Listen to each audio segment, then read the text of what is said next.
Eslatib o'tamiz, siz to'g'ridan-to'g'ri efirda joyida informatsion dasturini tomosha qilyapsiz. Mamlakatimizda sog'liqni saqlash tizimini xalqaro standartlar asosida rivojlantirish, aholiga yuqori texnologiyali tibbiy xizmat ko'rsatish imkoniyatlarini kengaytirish borasida izchil ishlar amalga oshirilmoqda. Ayniqsa, kardiojarrohlik sohasida xorijiy tajribani joriy etish, murakkab amaliyotlarni yurtimizda o'tkazish va yurak-qon tomir kasalliklarini erta aniqlashga alohida e'tibor qaratilmoqda. Bu borada Qashqadaryo viloyatida amalga oshirilayotgan ishlar haqida muxbirimiz lavhasida so'z boradi. Respublika ixtisoslashtirilgan kardiologiya ilmiy-amaliy tibbiyot markazi viloyat filialida xalqaro hamkorlik yanada kengayib bormoqda.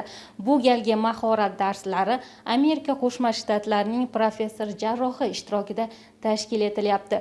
Hamkorlikda murakkab turdagi jarrohlik amaliyotlari bajarilishi bilan birga nazariy ma'lumotlar ham berilib, seminarlar ham o'tkazildi. Albatta, amalga oshirilayotgan bu kabi ishlar viloyatimiz aholisiga yanada samarali va sifatli tibbiy xizmat ko'rsatishda muhim ahamiyatga ega hisoblanadi. Amerika Qo'shma Shtatlarining nufuzli klinikasida faoliyat yuritib kelayotgan yuqori tajribaga ega kardiojarroh professor Aleksandr Krayev kam invaziv kardioxirurgiya, murakkab aorta operatsiyalari, mitral va aortal klapanlar rekonstruksiyasi hamda yuqori xavfli yurak operatsiyalari bo'yicha xalqaro darajada e'tirof etilgan mutaxassis hisoblanadi. O'z faoliyati davomida Amerika Qo'shma Shtatlarida zamonaviy kardioxirurgiya dasturlarini tashkil etgan. 2021-2022 yillarda Washington shtatida eng yaxshi kardioxirurgiya dasturi mukofotiga sazovor bo'lgan jamoaga rahbarlik qilgan. Amaliy hamkorlik asosida mahalliy shifokorlar bilan 5 nafar bemorda murakkab kardiojarrohlik amaliyotlari bajarildi. Jumladan, mitral klapanni ko'p komponentli plastikasi, mitral va aortal klapanlarni biologik protezlar bilan almashtirish, shuningdek, chap bo'lmacha quloqchasini rekonstruktiv usulda tiklash amaliyotlari muvaffaqiyatli o'tkazildi. From America, state of Montana. Men Amerika Qo'shma Shtatlaridagi Montana shtati bo'ylab eng katta hududni qamrab olgan yirik tibbiyot markazida faoliyat yuritaman. O'zbekistonga kelib, kardioxirurgiya sohasida hamkorlik qilish men uchun katta sharaf bo'ldi. Bu yerdagi jamoa juda kuchli va yuqori professional darajada ishlaydi. Ular bemorlarga juda yaxshi g'amxo'rlik ko'rsatishadi. Ish jarayonlari samarali yo'lga qo'yilgan va operatsiya natijalari ham yuqori. Mahalliy shifokorlar uchun ma'ruza qilish imkoniyatiga ham ega bo'ldim. Unda Amerika tajribasi va zamonaviy tibbiy ma'lumotlar bilan o'rtoqlashdik. Bu ikki davlat mutaxassislari o'rtasidagi hamkorlik va tajriba almashinuvini yanada kuchaytirib, bemorlar uchun tibbiy xizmat sifatini oshirishga xizmat qiladi.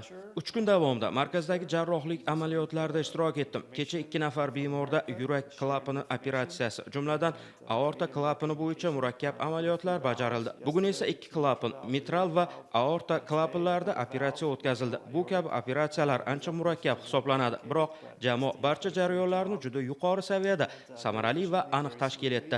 Rostini aytsam, men ularda mendan o'rganganidan ham ko'proq tajriba oldim deb o'ylayman. Xalqaro hamkorlik asosida amalga oshirilayotgan bu kabi chora-tadbirlar nafaqat shifokorlar malakasini oshirish, balki yuqori texnologiyali tibbiy xizmat qamrovini kengaytirishda muhim ahamiyat kasb etmoqda. Eng asosiysi, og'ir yurak kasalliklariga chalingan bemorlar o'z hududlarida yuqori darajadagi jarrohlik yordamini olmoqda. 2 yildan beri bezovta bo'lib yuruvdim. Davolanib, operatsiyaga tavsiya qilishdi jarrohlar. Amerika Qo'shma Shtatlaridan kelishdi. Hozir yaxshiman, o'zimni yaxshi his qilyapman. Prezidentimizga rahmat, shuncha imkoniyat yaratib berganlari uchun. 3 kun davom etgan amaliy hamkorlik doirasida viloyatimiz mutaxassislari yurak-qon tomir tizimida uchraydigan og'ir aorta kasalliklarini erta aniqlash, zamonaviy jarrohlik usullari va xalqaro tajribalar haqida yangi bilim va ko'nikmalarga ega bo'lishdi. Filialimiz tomonidan tahlil qilib ko'rildi. So'nggi vaqtlarda yurak-qon tomir tizimi kasalliklari ichidan, ayniqsa mana bu viloyatimizda aortani o'ziga xos kasalliklarni kuzatilishi va uning yurak-qon tomir tizimi kasalliklaridagi tutgan o'rni va o'ziga xosligi juda og'ir kechishi va prognozi yaxshi emasligi bilan o'ziga xos ajralib turdi. Qaysi chet davlatini qaysi bir qismida kasallikka yaxshi yordam berish yo'lga qo'yilganligi va aynan qaysi mutaxassislar bu bilan yaxshi shug'ullanishini inobatga olgan holatda Amerika Qo'shma Shtatlarida professor taklif qilindi. Yaxshi bir mulohazali bir ma'ruzalar bilan o'zaro bizda o'zimiz kardiologlarga, tomir mutaxassislarga ma'ruzalar, o'zaro mahorat darslari o'tkazildi.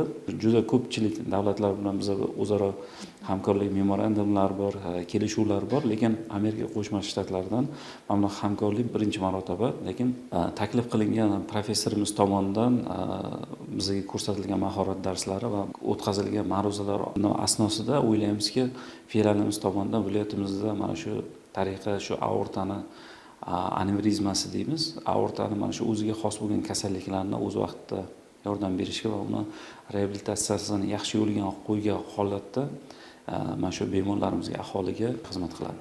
Ta'kidlash joizki, bugungi kunda Qashqadaryoda tibbiyot tizimini modernizatsiya qilish, yuqori texnologiyali jarrohlik amaliyotlari qamrovini kengaytirish borasida amalga oshirilayotgan ishlar o'z samarasini ko'rsatmoqda. Ushbu ezgu vazifalardan ko'zlangan asosiy maqsad ham aholi salomatligini muhofaza qilish, inson qadrini ulug'lash va tibbiy xizmat sifatini yangi bosqichga olib chiqishdir.